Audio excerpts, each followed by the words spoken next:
Jai Hind everyone, welcome back on your YouTube channel.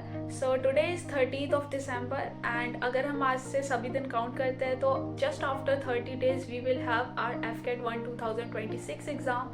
And मेरे को एक दो कमेंट आए थे कि मैम हमारा जो FCAT में मॉक में मार्क्स है वो अटक गया है एंड वो इम्प्रूव नहीं हो रहा है, लाइक वो फ्लक्चुएट कर रहा है 130 to 160 के around. So in this video I am gonna tell you कि किस तरीके से आप अपने मॉक्स में मार्क्स इम्प्रूव कर सकते हो.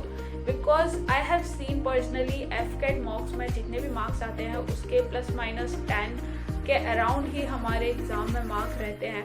तो अगर आपके मॉक्स में मार्क अच्छे हैं तो काफ़ी ज़्यादा चांसेस है कि आपके FCAT में अच्छा स्कोर कर सकते हो. बट अगर आपके कम मार्क्स हैं तो this video gonna be helpful for you. So शुरू करते हैं.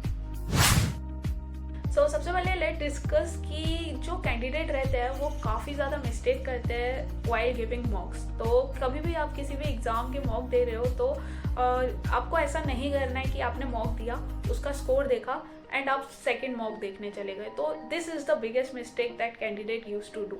आपको करना क्या है, राइट वे क्या है, वो इस वीडियो में मैं बताती हूँ. So what you have to do is कि आपने मॉक दिया, उसके बाद आपको एनालाइज करना है उस मॉक को. एंड मॉक देना इज़ नॉट प्रिपरेशन बट उसको एनालाइज करना इज़ द रियल प्रिपरेशन. आपको एनालाइज कैसे करना है, आपको बनानी है एक नोटबुक कॉपी जिसमें जो भी एरर रहेंगे आपके मॉक का एनालिसिस रहेगा वो आपको लिखना है, जो भी मिस्टेक्स रहेगी वो आपको लिखनी है. तो आपको कैटेगरी डिवाइड करनी है उस मॉक की कि आपने कितने क्वेश्चन अनअटेम्प्टेड किए. अनअटेम्प्ट किए तो वो क्यों किए, लाइक आपको कॉन्सेप्ट नहीं पता था, आप फॉर्मूला भूल गए, या फिर आपने रिवाइज नहीं किया है, या फिर वो टॉपिक आपने पढ़ा ही नहीं है. तो ये सब आपको देखना है. देन आपको देखने हैं जो आपके रॉन्ग क्वेश्चंस हैं वो, अब वो कैसे गलत हुए, लाइक आपने सिली मिस्टेक की है या फॉर्मूला भूल गए या अगेन आप कंफ्यूज हो गए थे या फिर आपने सॉल्व ही गलत किया है. ओके, तो वो आपको देखना है. एंड जो क्वेश्चन आपने सही किए हैं या फिर आपने तुक्का लगा दिया था और वो सही हो गए ये सोचकर कि ये तो मॉक ही है, उनको भी क्वेश्चन को आपको देखना है. Because those question are the dangerous one, you know. वो क्वेश्चन अभी तो आपने ठीक कर दिया but in the second mock जब आपका माइंडसेट अलग है एंड आपका थॉट प्रोसेस अलग है, हो सकता है वो क्वेश्चन गलत हो जाए. ठीक है, काफ़ी ज़्यादा चांसेस रहते हैं. तो जो क्वेश्चन आपने सही किए हैं ना उनको भी एनालिसिस आपको करना है. एंड इस तरीके से आपको अपनी नोटबुक कॉपी बनानी है मॉक्स की. एंड उसमें जो भी क्वेश्चन आपने सॉल्व किए हैं, लाइक गलत हुए या आपने छोड़े, उनको सॉल्व करना है. एंड जब अभी आप नेक्स्ट मॉक देखने जाओगे तो उससे पहले उन क्वेश्चंस को आपको रिवाइज करना है, जिससे अगर उस टाइप का क्वेश्चन आपके मॉक में आता है या फिर एग्जाम में आता है तो आप उसको दोबारा गलत ना करो. सो इस तरीके से आपको अपना मॉक कॉपी को मेंटेन करके रखना है. इसके साथ साथ आपको क्वेश्चन से अलग जो मिस्टेक्स रहती है ना, जो हमारे थॉट प्रोसेस की, वो भी लिखनी है. सिली मिस्टेक है ना तो वो भी लिखनी है. लाइक आपने क्वेश्चन जल्दबाजी में पढ़ा, पूरी वैल्यूज नहीं पढ़ी, आपको लगा ये तो शायद पहले जो क्वेश्चन किया है वैसा ही था, ठीक है, और आपने कुछ निकालना था, कुछ सॉल्व कर दिया, आप ओवर कॉन्फिडेंस थे, है ना. ये सब क्वेश्चन आपको, ये सब चीज़ें आपको ध्यान रखनी है एंड अपने मॉक में एनालिसिस करनी है कि किस लिए आपके जो मॉक में मार्क्स है ना वो कम हुए हैं. ठीक है, एंड आप जब मॉक दे रहे हो ना आपको थॉट प्रोसेस बिल्कुल भी ऐसा नहीं रखना है कि ये तो मॉक है एंड इससे कुछ फ़र्क नहीं पड़ेगा एग्ज़ाम में अच्छा कर लेंगे. बिकॉज जो गलती आप मॉक में करने वाले हो ना वो कहीं ना कहीं शो करती है जो गलती आप एग्ज़ाम में करोगे. तो आपको वो वहाँ पर ध्यान रखना है मॉक देते टाइम. ऐसा नहीं कि यार 1.5 घंटा हो गया, मैंने 70 क्वेश्चन कर लिए, अब मैं छोड़ देता हूँ. नहीं, आपने ध्यान से मॉक को अटेम्प्ट करना है एंड आपने जो भी टाइम मिला है ना वो यूटिलाइज करना है. अभी डिस्कस करते हैं कि मॉक देने का सही तरीका क्या है. लाइक आपने क्वेश्चंस किए, फर्स्ट अटेम्प्ट में क्वेश्चन किया, आपको 50 क्वेश्चन आए, ओके, एंड 50 क्वेश्चन आपके शॉर्ट थे, आपने कर लिया. अभी आपको देना है सेकेंड राउंड एंड फिर से वो क्वेश्चंस को रीड करना है. अभी आपको कुछ और क्वेश्चंस होंगे जो आप सॉल्व कर पाओगे एंड मान लो आपने 7-8 क्वेश्चन फिर से बना लिए. देन उसके बाद आपको थर्ड राउंड देना है एंड फिर जो भी आप एलिमिनेट करने वाले हो या रिस्क लेने वाले हो वो वाले क्वेश्चंस को अटेम्प्ट करना है. तो इस तरीके से आपको 2 से 3 बार में अपना जो एग्ज़ाम है उसको अटेम्प्ट करना है एंड ट्राई करना है to attempt more and more question. Because अगर आप एक्यूरेसी नहीं रखोगे और कम ही अटेम्प्ट करोगे तो इट विल बी हार्ड कि आप ज़्यादा स्कोर कर पाओ. Okay, one more question is कि आपको कितने मॉक दे लेने चाहिए या कितने मॉक देने चाहिए। तो आपको ज़्यादा से ज़्यादा मॉक देने की ज़रूरत नहीं है कि आप दिन में 3 से 4 मॉक दे रहे हो, ठीक है, बिल्कुल भी नीड नहीं है, बट उनको एनालाइज करने की बहुत ही ज़्यादा नीड है। And what you can do is कि वीकली फुल मॉक दे सकते हो, एंड जो आपके टॉपिक वीक हैं उनको स्ट्रॉन्ग करने के लिए आप सेक्शनल या चैप्टर वाइज मॉक दे सकते हो that are available on the text book. And जो भी आपका बेसिक वीक है ना किसी भी पर्टिकुलर सब्जेक्ट या टॉपिक का, उसको रिवाइज करो, उस पर ज़्यादा फोकस करो, बिकॉज अभी 30 डेज हैं, तो मॉक आप वीकली दे लो, तब भी 7-8 मॉक दे लोगे आप फुल, तो वो भी इनफ है। एंड सेक्शनल और चैप्टर वाइज मॉक दो, वो काफ़ी ज़्यादा हेल्पफुल रहेंगे आपके लिए। नाउ डिस्कस सब्जेक्ट वाइज कि किस तरीके से आप पर्टिकुलर सब्जेक्ट में अपने मॉक में मार्क्स इम्प्रूव कर सकते हो। तो talking about the English section, आपको देखना है कि आपने क्या मिस्टेक की है, लाइक आपका वोकैब स्ट्रॉन्ग है या वीक है, या आपका रीडिंग पोर्शन स्ट्रॉन्ग है या वीक है, एंड उसके अकॉर्डिंग आपको वर्क करना है।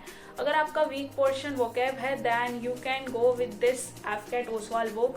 सो इसमें काफ़ी ज़्यादा सही वोकैब दी हुई है जो काफ़ी ज़्यादा लिमिटेड है, जिसको आप पढ़ सकते हो। एंड इसके अलावा जो भी क्वेश्चंस आपके गलत होते हैं मॉक में, वो आप एक जगह नोट कर लो एंड उसको ऑन द डेली बेसिस आप रिवाइज करो।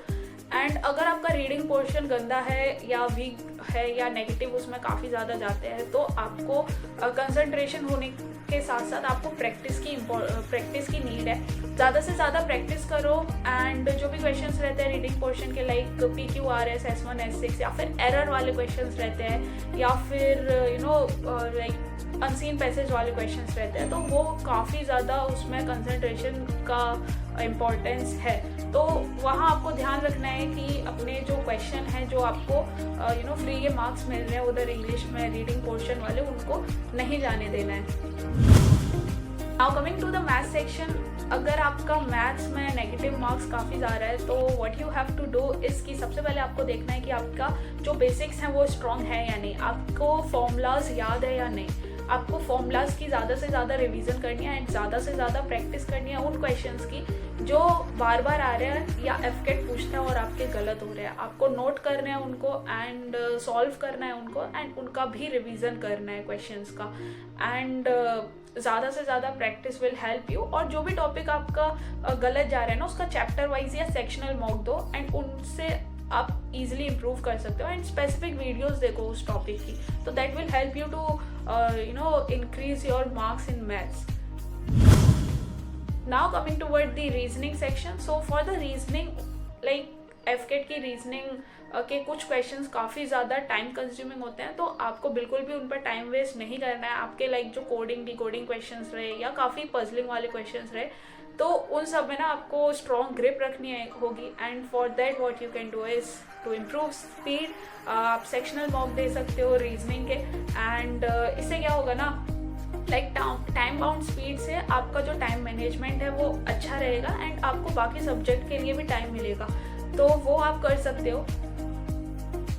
Now coming for the GS portion. So GS portion में बाय द वे अब तो एडसेल कराने वाला है एंड CTEC नहीं कराने वाला है, बट स्टिल जो भी मोस्ट रिपीटेड टॉपिक्स रहते हैं एंड जहाँ से क्वेश्चंस आते हैं वो टॉपिक्स आपको करने, बिकॉज FCAT में स्टैटिक GK काफ़ी रहता है। And for the static part again you can follow this Oswal FCAT, and in this the like book topic wise आपको प्रोवाइडेड है सब कुछ, मैं दिखा दूंगी एक बार।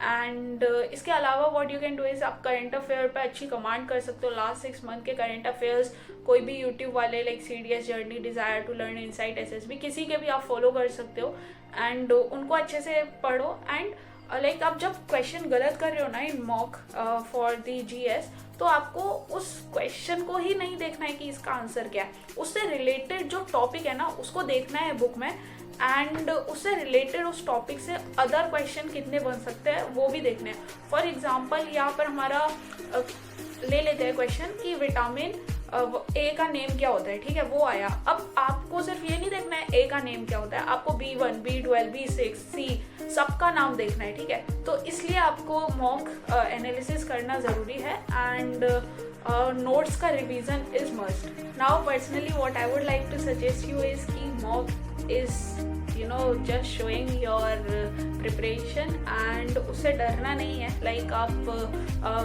कॉन्फिडेंस डाउन कर रहे हो या मोरल डाउन कर रहे हो, तो ऐसा करने की बिल्कुल भी ज़रूरत नहीं है। अगर आप ठीक से एनालिसिस करते हो अपने मॉक का, then surely it will help you to boost your score in the main exam.